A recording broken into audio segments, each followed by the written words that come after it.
Police 5 দিনে একজনের বিরুদ্ধে অভিযোগ করেছিল এবং ধরেছিল। সিবিআই 5 মাসেও সেই একজনকেই অ্যাকিউজড করেছে এবং সন্দীপ ঘোষ এবং টালা থানার ওসিকে ধরেছিল। 90 দিনেও তারা চার্জশিট দিতে পারেনি বলে দেবো না বলেছে, কোর্টে দাঁড়িয়ে বলেছে আমরা চার্জশিট দেবো না, কোর্ট যা মনে করে তাই করুক। কোর্ট তাদের আইন অনুযায়ী জামিন দিয়ে দিয়েছে। সিবিআই কোর্টে দাঁড়িয়ে বলেছে আমরা চার্জশিট দেবো না, এটা কোর্টের অর্ডার আমরা দেখেছি। আর কি বলবো, সর্বোচ্চ সাজা নিশ্চয়ই প্রত্যেকেই আশা করছেন, প্রত্যেকেই দাবি করছেন। দেখুন, যেদিনকে বিচার প্রক্রিয়া শেষ হয় সেদিনকেও যখন আমরা নিহত তরুণী চিকিৎসকের পরিবারের বক্তব্য শুনেছিলাম, তারা একেবারে সিবিআই তদন্তে খুশি নন। হ্যাঁ, তারা আজকের এই দিনটার দিকে তাকিয়ে রয়েছেন বটে, কিন্তু তারা মনে মনে খুশি হতে পারছেন না। আসুন সরাসরি চলে যাই, আমাদের প্রতিনিধি অমিত রয়েছেন সঙ্গে। অমিত, একটা দীর্ঘ পর্ব, এই যে 5 মাস, এই 5 মাস পর আজ সকলের নজর রয়েছে শিয়ালদা আদালতের দিকে। যখন আজ রায় ঘোষণা করবে শিয়ালদা আদালত, তার আগে আমরা জয়নগরের ঘটনায় দেখেছি, সেখানে ফাঁসির সাজা হয়েছে। আমরা ফারাক্কার ঘটনা দেখেছি, আমরা গতকাল গুড়াপের ঘটনা দেখলাম। এগুলো দৃষ্টান্ত, এগুলো থেকেও সাধারণ মানুষ বটে, পরিবার বটেই, আমরা প্রত্যেকেই কি আশা করতে পারি?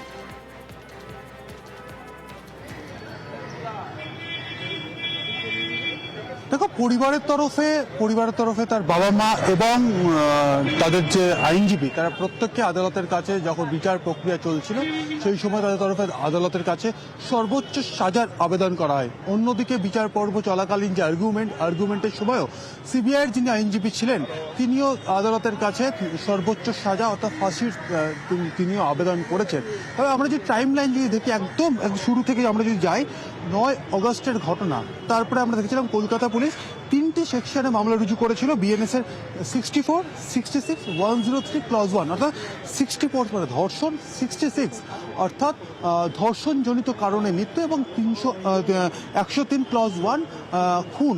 এই 3টে ধারাতে মামলা রুজু করে কলকাতা পুলিশ। 13 তারিখ অগস্ট মাসের 13 তারিখ কলকাতা হাইকোর্টের নির্দেশে তদন্তভার সিবিআইয়ের হাতে যায়। সিবিআই ওই দিন রাতেই এফআইআর করে এবং তারা তদন্ত করছিল। আমরা দেখেছি 7 অক্টোবর অর্থাৎ ঘটনার ঠিক 2 মাসের মাথায় 58 দিনের মাথায় সিবিআইয়ের তরফে সঞ্জয় রায়ের বিরুদ্ধে চার্জশিট দেওয়া হয়। 3টে সেকশনে চার্জশিট দেওয়া হয়। 4 নভেম্বর চার্জ গঠন করা হয়। 11 নভেম্বর থেকে বিচার প্রক্রিয়া শুরু হয়েছিল। বিচার প্রক্রিয়া চলাকালীন আমরা দেখেছিলাম সিবিআইয়ের তরফ থেকে 51 জন সাক্ষীকে আদালতে নিয়ে আসা হয়েছিল সাক্ষ্য গ্রহণ বা আদালতে বিচারকের সামনে তারা নিজেরা সঞ্জয় রায়ের বিরুদ্ধে সাক্ষ্য দিয়েছেন এবং 9 জানুয়ারি এই বিচার প্রক্রিয়া শেষ হয়েছে এবং আজকে বেলা 2:30 নাগাদ রায়দান রয়েছে। এবং এই বিচার প্রক্রিয়া চলাকালীন সিবিআইয়ের তরফে যে সমস্ত তথ্য প্রমাণ আদালতের কাছে তুলে ধরা হয়েছে এবং যে সমস্ত 51 জন সাক্ষীকে আদালতের সামনে নিয়ে আসা হয়েছে, তারা কিন্তু প্রত্যেকেই সঞ্জয় রায়ের বিরুদ্ধে কিন্তু সাক্ষ্য দিয়ে গিয়েছে। এই জায়গা থেকে সিবিআই বিচার প্রক্রিয়া চলাকালীন তাদের তরফ থেকে আদালতের কাছে আবেদন জানিয়ে সর্বোচ্চ সাজাতে হয় এবং একই সঙ্গে নির্যাতিতার পরিবারের যারা আইনজীবী ছিলেন, আমরা দেখেছি আদালতে রুদ্ধদ্বার কক্ষে সওয়াল চললেও তারা যখন বাইরে এসে আমাদের যখন বলতেন, তাদের তরফ থেকেও যে রিটিন আর্গুমেন্ট জমা দেওয়া হয়েছিল আদালতের কাছে, সেখানেও তারা বিভিন্ন প্রশ্ন তুললেও তারা কিন্তু সর্বোচ্চ সাজার দাবি করেছে।